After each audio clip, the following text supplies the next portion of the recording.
Baik, terima kasih Bang Oto dan seluruh kawan-kawan dari Peradi yang hari ini saya muliakan, saya banggakan dan saya temui Dede didampingi oleh ibunda tercinta dan kakaknya tercinta yang mendampinginya dengan sepenuh hati, memberikan ruang bagi putranya untuk menjadi pahlawan bagi keadilan di Republik ini.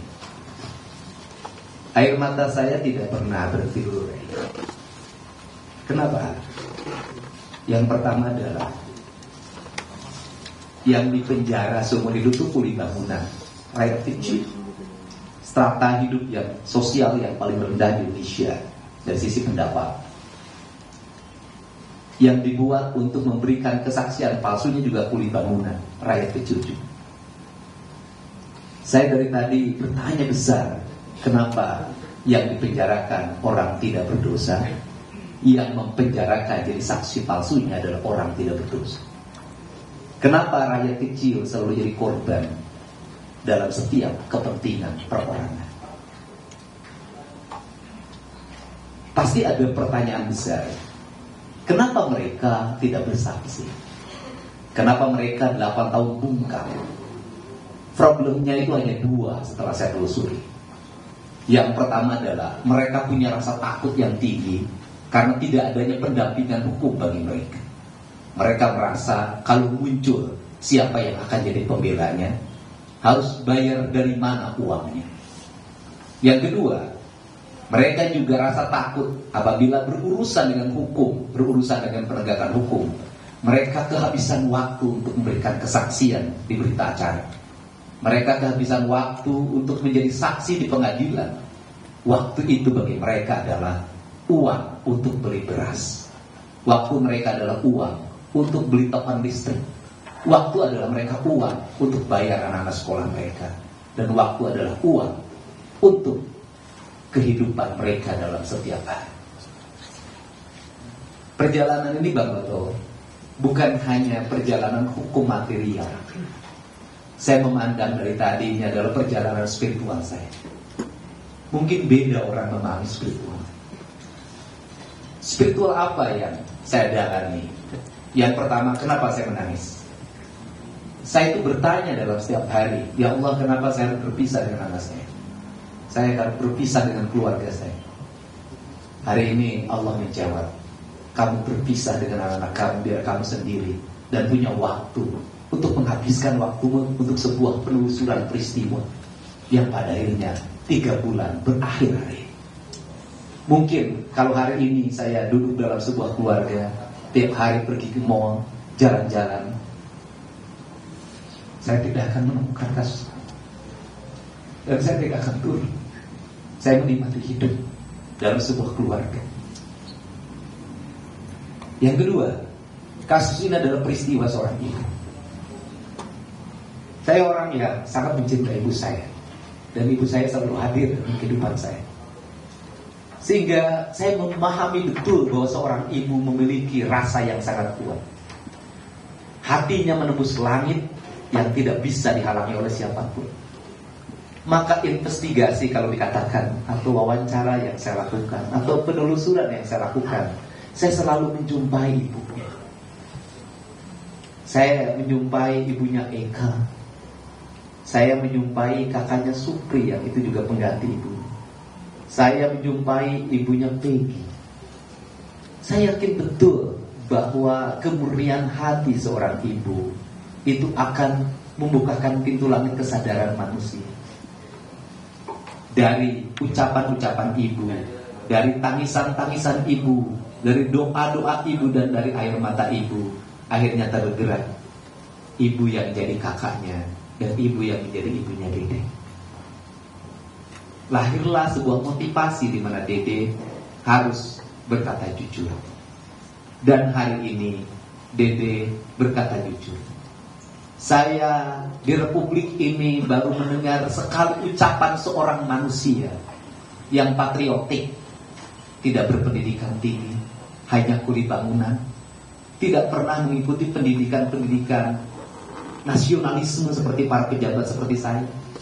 Tapi dia berkata bahwa saya mau dipenjara menggantikan mereka, karena saya telah bersalah mempenjarakan mereka. Biarkan mereka bebas dan saya masuk dalam penjara itu. Sebentar lagi kita akan ada upacara 17 Agustus. Dia adalah pahlawan di era ini. Dia adalah patriotik di era ini. Dan dia adalah kesatria di era ini. Untuk itu, kepada para kesatria, kita harus merasa malu ada kesatria yang sebenarnya. Kemudian yang berikutnya bagi saya pribadi, Bang Otto, dalam seminggu ini adalah seminggu derita sebenarnya dalam penelusuran kasus ini. Karena saya mendapat bulian yang luar biasa, mendapat tuduhan suap beragam. Pada niat saya cuma satu, saya ingin kasus ini tidak melebar kemana-mana, tidak menuduh orang yang tidak bersalah, tidak membawa nama siapapun yang tidak ada kaitannya tujuan saya. Tetapi karena halusinasi, imajinasi, cocokologi, membakar pikiran orang di media sosial, sehingga menjadi kemana-mana. Dan rupanya air mata saya ketika malam itu terjawab hari ini. Seluruh bulian itu dijawab dengan datangnya Dede. Dan bagi saya kedatangan Dede adalah pelipur lara hidup saya dan membuat hidup saya bahagia dan berarti pada hari. Kemudian yang berikutnya banyak yang mengaitkan ini dengan dunia politik. Saya katakan berulang-ulang di depan Pak Yute, saya katakan penelusuran saya terhadap kasus Eki dan Tina dan terpenjaranya 7 orang dengan hukuman penjara seumur hidup bagi saya jauh lebih berharga dibanding dengan hanya urusan politik. Karena ini jauh lebih berharga, ini lebih memiliki nilai kemanusiaan. Dan saya cuma satu dalam hidup saya, ingin punya catatan. Saya memang bukan pengacara, saya bukan jurnalis, saya bukan alat penegak hukum, tapi saya ingin punya catatan bahwa dulu pernah ada orang yang terbebas dari penjara seumur hidup dari tayangan channel YouTube yang saya kelola. Dan itu bagi saya adalah perjalanan indah dalam hidup ini. Untuk itu saya mengucapkan terima kasih pada keluarga besar Peradi, pada para netizen di seluruh Indonesia dan di luar negeri, kemudian keluarga para terpidana yang mau sabar, kemudian juga keluarga Sakatata yang hari ini akan memasuki PK, kita doakan juga PK-nya dikabulkan, dan pada media yang hari ini terus kritis dan bersikap objektif agar keadilan negeri ini terungkap. Dan saya mengucapkan terima kasih buat Pak Kapolri, buat Pak Kabar Eskrim, buat Kapolda Jabar, buat Direskrim Polda Jabar atas berbagai atensi dan keterbukaannya, sehingga kebenaran dari kasus terbunuhnya Eki dan Pina itu sebentar lagi akan terbuka dan berakhir ceritanya. Saya ucapkan terima kasih buat Pak Joko Widodo, Presiden Republik Indonesia, dan buat Pak Prabowo Subianto yang menjadi spirit dalam kehidupan saya dengan sebuah kalimat yang selalu terngiang dalam pikiran saya. Bantulah banyak orang apabila kamu mampu membantunya. Apabila tidak bisa membantu banyak orang, bantulah sedikit orang. Apabila tidak mampu membantu sedikit orang, bantulah satu orang. Apabila tidak mampu membantu satu orang, jangan bikin susah orang. Semoga keberadaan saya tidak membuat orang susah. Terakhir, penekanan saya adalah negara ke depan harus melindungi kesejahteraan publik. Karena dari rakyat yang tidak sejahtera itu membuat mereka tidak bisa berkata objektif. Untuk itu, apa sih yang mereka gelisahkan ketika ada sebuah kasus? Takut kehilangan pekerjaan, takut anak-anaknya tidak sekolah, takut tidak kebeli beras.